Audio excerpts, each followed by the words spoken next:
Welcome back to the Dadskillz car channel. Today I've got another brochure review of another vehicle that's on the wanted list.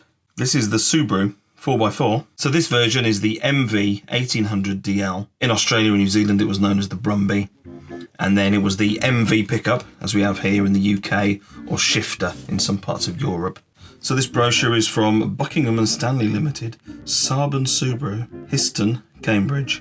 And being an English model, we've got no rubars or anything like that on the front of it. So let's take a look. I've actually got a couple of brochures. This one's particularly interesting.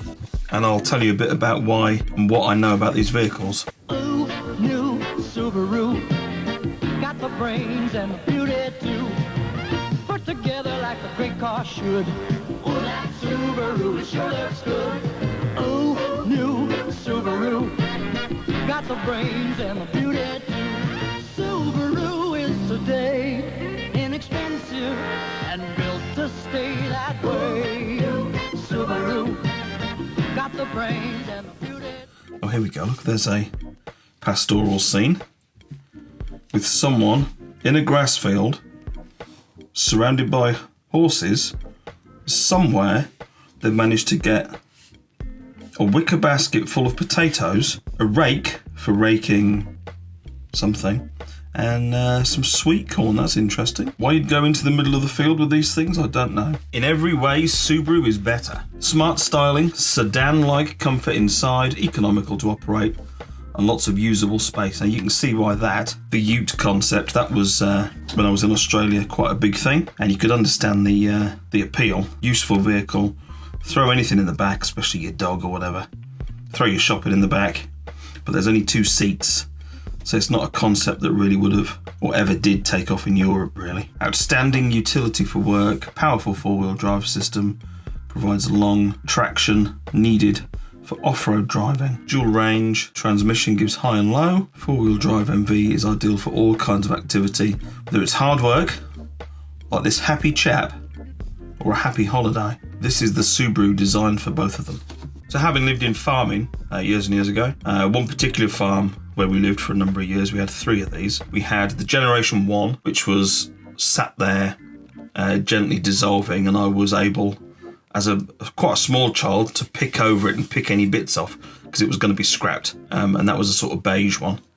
And then we had 2 of these shape, but they were red, and one had a great big canopy on the back of it. That one was okay, and then we had the other one of the red ones was taken into the workshop and totally rebuilt, welded, fixed, new bushes, new brake lines, all the rest of it. Because being farm vehicles, they were not particularly well looked after, and also they rusted like anything.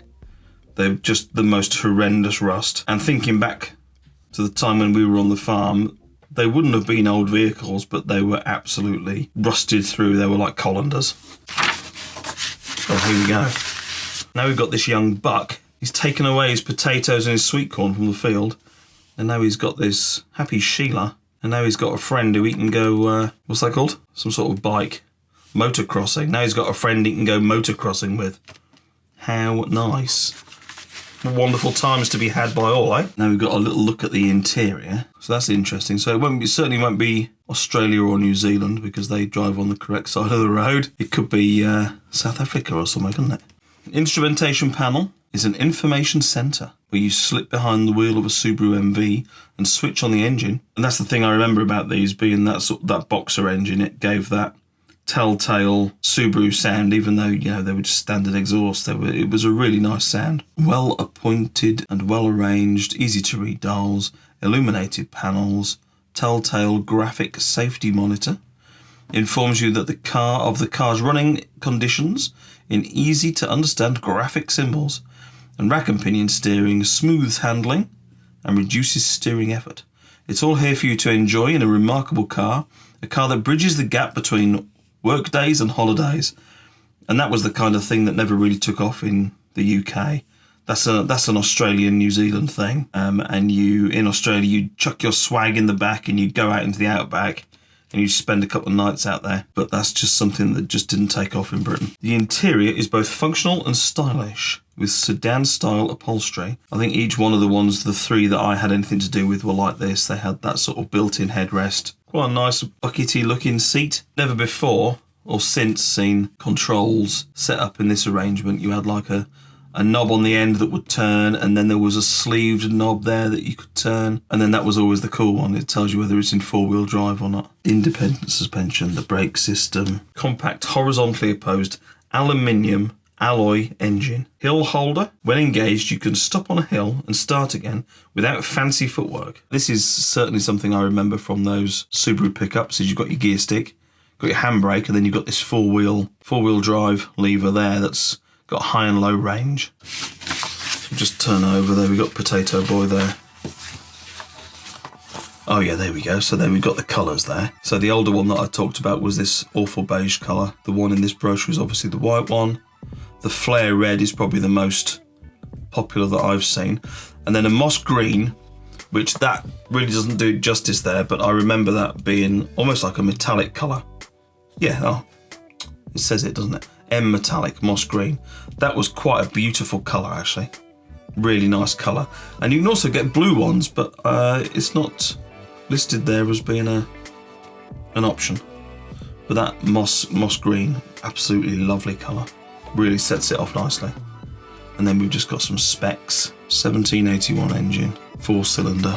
Max speed, 93.2 miles an hour. Subaru doesn't think four-wheel drive is only for the rich. We present the open-back Subaru Brat, America's lowest price four-wheel drive fun car, and the Subaru Hatchback, America's lowest price four-wheel drive functional car. Both go from front to four-wheel drive at the flick of a lever, and both get more miles per gallon than any other four-wheel drive cars in America. The Subaru Hatchback and the Subaru No-Back.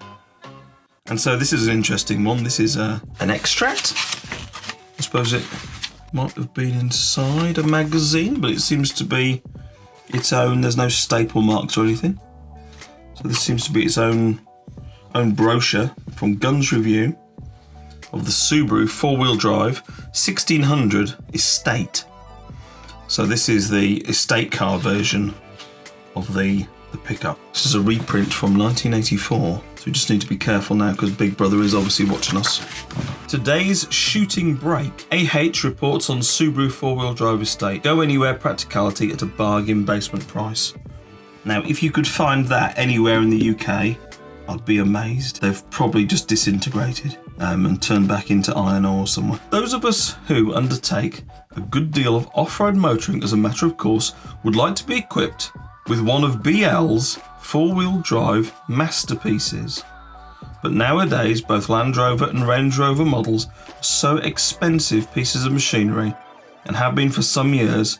To the uninitiated, it may seem rather strange that it took the best part of 20 years before any rival manufacturer really attempted to muscle in on the Land Rover market. But the subsequent success of many smaller off-road machines underlines the fact that there are plenty of people ready to snap up competitively priced alternatives. It was thus with a considerable degree of interest that we recently spent a spell with one of Subaru's down-to-earth practical four-wheel drives, the 1600 DL Estate. And obviously this type of magazine, Guns Review, you've got a picture here of this car in front of an old Massey Ferguson combine harvester.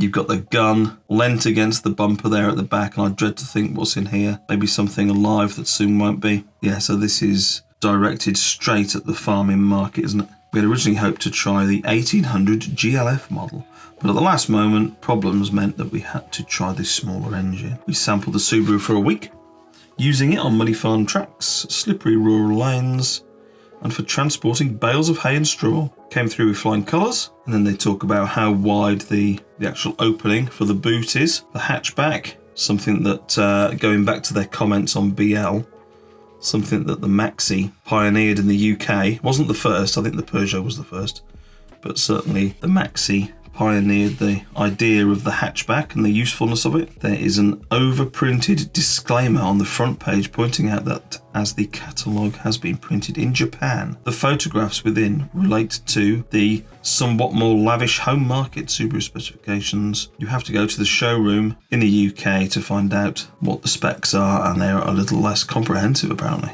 Washable plastic upholstery, rear seats fold forward to provide enormous luggage area.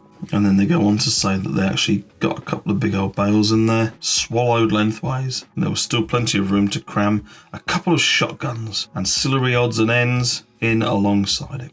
Wow, that's incredible.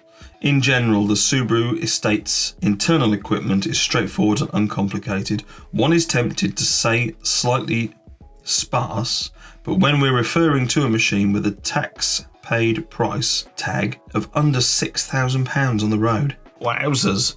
I bet if you found one of those, it would probably cost you more than that. Eh? And here it says about the size of the engine, 70 brake horsepower, in the same style as the Alpha Sud. This is matched to a 4-speed, all synchromatch gearbox. Clutch movement is commendably light and progressive, something which the ladies will approve of.